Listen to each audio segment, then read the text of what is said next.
할렐루야. 153 저녁기도에 오신 여러분들을 주님의 이름으로 환영하고 축복합니다.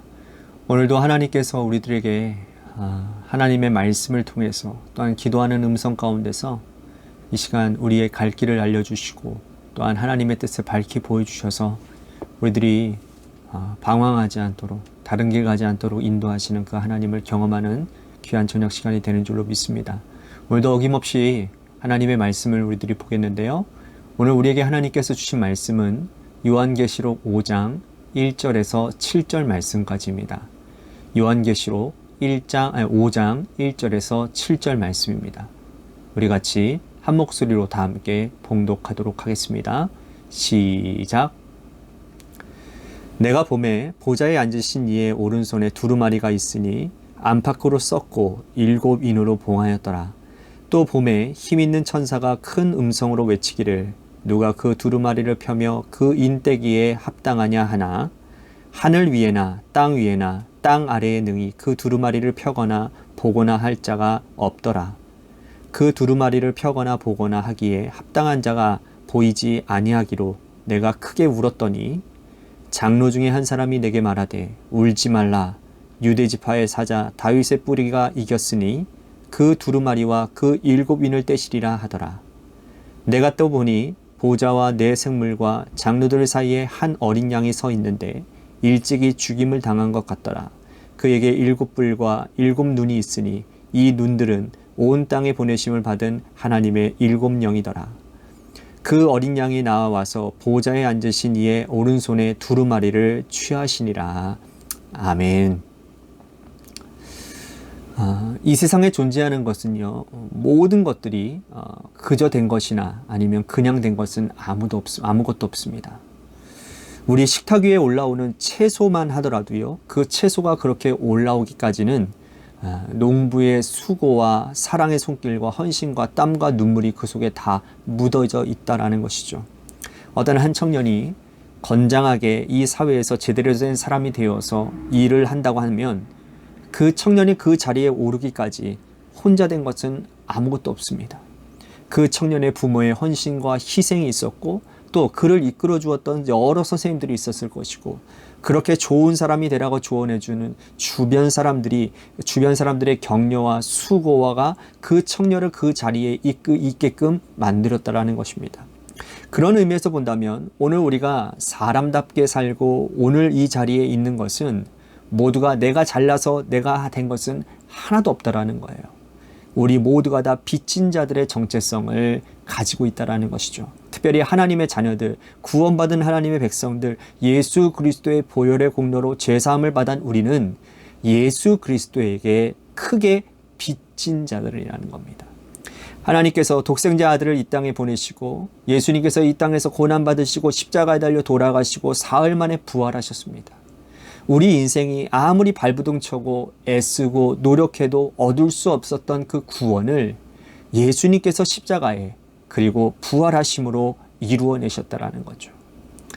죽음과 그리고 사망의 권세와 죄와 사망의 권세는 우리가 아무리 발부둥쳐도 빠져나올 수 없는 것이었는데 예수님의 희생과 헌신, 죽으심으로 말미암아 또한 부활로 말미암아 이 모든 것들이 완전하게 이루어졌다라는 겁니다. 우리는 그러므로 예수 그리스도에게 빚진 자들이고 하나님의 자녀임은 틀림이 없습니다. 오늘 본문은 사도 요한이 그 예수님께서 이 세상에서 통치하고 계시고 우리의 기도를 받고 계시니 우리는 그분에게 찬송과 경배와 영광을 예배를 드리는 것이 마땅하다라고 말씀을 하고 있습니다. 사도 요한이 환상 중에 하늘의 열린 문을 보았습니다.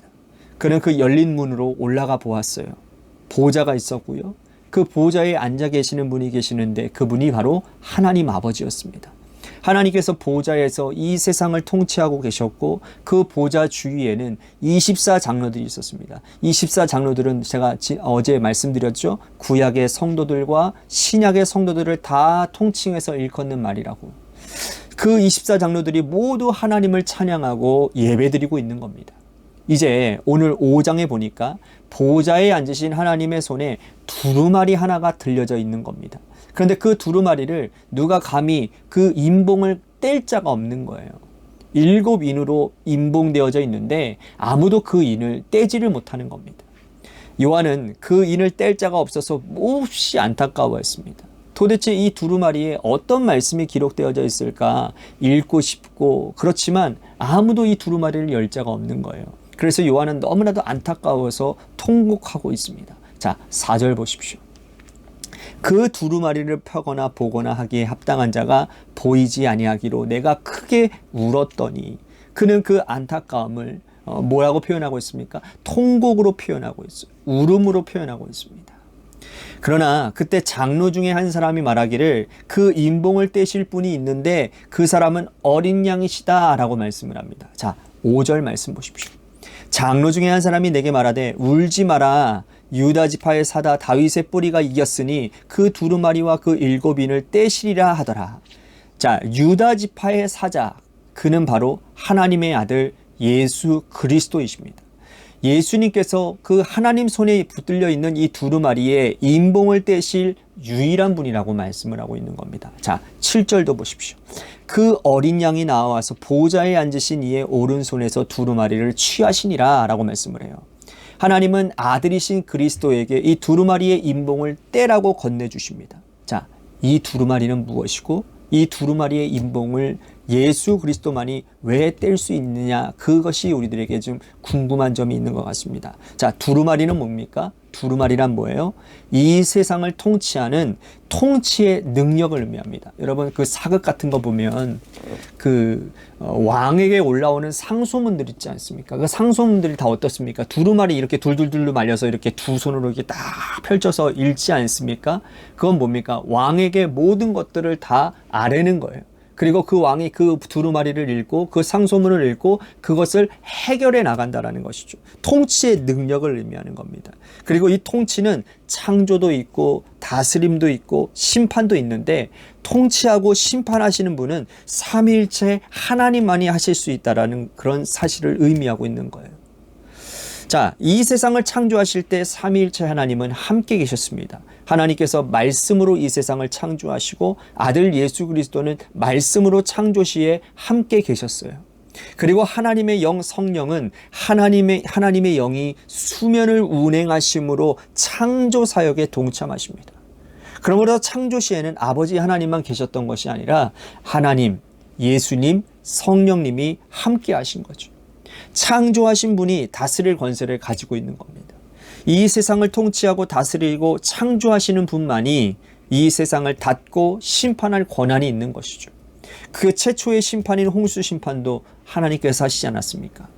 결국 마지막 심판도, 이 세상의 마지막 문을 닫는 분도 하나님, 그리고 아들 예수 그리스도, 성령님, 삼위일체 하나님께서만이 하실 수 있는 거라는 거죠. 자, 그런데 우리가 오늘 볼 때에 그 당시 사도 요한이 볼 때에도 이 세상을 다스리는 사람은 하나님이 아니라 사람인 것처럼 보이는 거예요. 특히나 도미티아누스라고 하는 그 악독한 로마 황제가 성도들을 박해하고 또 그들 앞에서 많은 세상의 많은 여러 나라들이 절하고, 그렇죠? 많이 다스림을 받고 있는 그런 상황 가운데 있습니다. 모든 길이 로마로 통한다고 그러지 않습니까? 엄청난 대제국을 이루고 있기 때문에 그때 당시에 모든 권세와 사람을 죽이고 살리는 권한 또한 이 세상에는 로마 황제 도미티아누스에게 있다고 하니, 여러분, 이 세상을 다스리는 것이 눈에 보이지 않는 하나님이 아니라 눈에 보이는, 그 진짜 실제적으로 보이는 황제의 영역 아니겠습니까? 하지만 그것은 사람들의 눈에 그렇게 보일 뿐, 궁극적으로 세상을 통치하시고 다스리시고 심판하실 분은 하나님 한 분밖에 없다는 겁니다. 두루마리를 갖고 계시고 이 두루마리의 본잉을 떼면 결국은 그곳에서 심판이 시작된다라는 것은, 결국 이 세상을 심판을 주관하시는 분은 하나님이시고 그 아들 예수 그리스도라는 사실을 우리들에게 깨닫게 하고 있다는 것이죠. 오늘 그러므로 우리가 이 세상을 살아가면서 세상 권력에 현혹되면 곤란한 거예요. 세상의 법칙에 우리들이 현혹되어지면 곤란한 겁니다. 그 옛날 배교하시는 분들, 예수 그리스도가 이 땅에 오시고 승천하신 후에도 초대교회 중에는 여러분 배교자가 참 많았어요. 그 우리의 믿음의 선조들 중에도 배교자가 있었습니다. 일제 감정기라든지 공산정권 치하에서도 일제가 영원한 권력인 줄 알고 공산정권이 영원한 권력인 줄 알고 그들의 권력 앞에 무릎 꿇고 세속적 권력을 누리며 살았던 어리석은 사람들이 있다란 말이죠. 하지만 시간이 지나서 큰 흐름에 보니 결국 이 땅을 다스리는 분은 하나님이었고 세상의 모든 것을 통제하시고 심판하시는 분도 그 아들 예수 그리스도이심을 우리는 깨닫게 됩니다. 오늘 우리가 사는 세상에서 세상의 권력은 잠시 잠깐입니다. 하나님께서 인봉을 떼라고 아들에게 주시고 아들이 그 봉인을 떼고 심판하신다라는 사실을 깨닫고 기억한다면 여러분 우리의 모든 생사 여탈권은 하나님께 있음을 여러분들 잊지 마시기를 바라겠습니다. 그 두루마리를 취할 때 하나님께서 이 인봉을 떼는 그리스도 앞에서 성도들이 이렇게 기도를 하고 있습니다. 8절 말씀 보십시오. 그 두루마리를 취하시며 내 생물과 이스라엘 장로들이 그 어린 양 앞에 엎드려 각각 검은고와 향이 가득한 근 대접을 가졌으니 이 향은 성도들의 기도라. 자, 사도 요한이 보았습니다. 근 대접에 성도들의 기도의 향기로 담아 있는 것이 보았어요. 금 대접은 귀한 것을 담는 그릇 아닙니까? 성도들의 기도가 얼마나 귀했으면 그 기도가 금 대접에 담겨져서 향기로 하나님께 올려드려지겠습니까? 그러므로 오늘 우리가 이것을 본다면 우리가 드리는 모든 기도는 다 하나님을 기쁘게 하고 하나님을 영화롭게 하는 향기가 된다는 사실을 우리는 잊지 말아야 되는 겁니다. 그리고 우리가 드리는 모든 기도는 하나님께서 받으시기에 가장 귀한 것이기 되어서 하나님 앞에 금그릇으로 담겨져 지금도 올려지고 있다는 사실을 우리는 기억해야 된다는 거예요. 우리는 기도하면서 항상 자기 입장에서 기도합니다. 내가 드린 기도가 하나님께서 즉각 응답하시지 않으면 땅에 떨궈졌구나, 응답되지 않는구나, 하나님께서 듣지 않는구나 그렇게 생각하세요. 하지만 그렇지 않습니다. 응답의 여부는 나에게 달려있는 게 아니라 하나님께 달려있는 겁니다. 우리가 드린 모든 기도는 하나도 땅에 떨어지지 않고 하늘에 올라가 금대접에 담겨져서 지금도 하나님을 영화롭게 하고 기쁘게 하는 향기가 되는 줄로 믿으시기를 바랍니다. 그러니까 우리 이 사실을 믿고 기억한다면 우리는 잠시도 기도를 쉴 수가 없는 겁니다. 오늘 이 자리에 우리들이 기도하기 위해 나왔다면 내가 드린 모든 기도가 지금 이 순간 하나님께서 듣고 계시는 기도라는 사실을 여러분들 기억하십시오. 내가 지금 올려드리는 이 기도가 저 하늘에 금대접에 담겨져서 아름다운 향기가 되고 있다는 사실을 여러분들 기억하시기를 바랍니다. 그리고 천국에서 여러분 이러한 하나님 앞에 계속해서 예배드리고 찬양하는 모습을 볼 수 있습니다. 자, 11절과 12절 말씀 보십시오. 내가 또 보고 들음에 보좌와 생물들과 장로들을 둘러싼 많은 천사의 음성이 있으니 그 수가 만만이요 천천이라. 큰 음성으로 이르되 죽임을 당하신 어린 양은 능력과 부와 지혜와 힘과 존귀와 영광과 찬송을 받으시기에 합당하도다 하더라. 자, 죽임을 당하신 어린 양, 두루마리의 봉인을 떼시기에 합당한 어린 양을 위해서 천사들이 24 장로들이 네 생물들이 찬양으로 예배를 드리고 있는 모습을 보게 됩니다. 천상에서는요 항상 있는 것이 있는데 그게 뭔지 아십니까? 바로 예배라는 거예요. 예배. 그 예배에는 설교도 없고 성경 공부도 없습니다. 그저 찬양만 있을 뿐이에요. 찬양만. 오늘 우리가 이 땅에 드리는 예배는 천국의 모형입니다. 예배드리기를 기뻐하는 자, 찬양을 즐겨 부르는 자들은 천국을 미리 당겨서 맛보고 있다는 사실을 기억하십시오. 그래서 매 순간 예배드리기를 기뻐하고 예배가 곧 천국의 모형임을 깨닫고 우리는 온전히 주님의 이름을 찬양하는 하나님의 자녀들이 되어야 될 줄로 믿습니다. 오늘 말씀을 생각하면서 우리 같이 기도했으면 좋겠습니다. 사랑하는 성도 여러분, 이 세상을 다스리시고 통치하시는 분은 오직 하나님 한 분뿐입니다.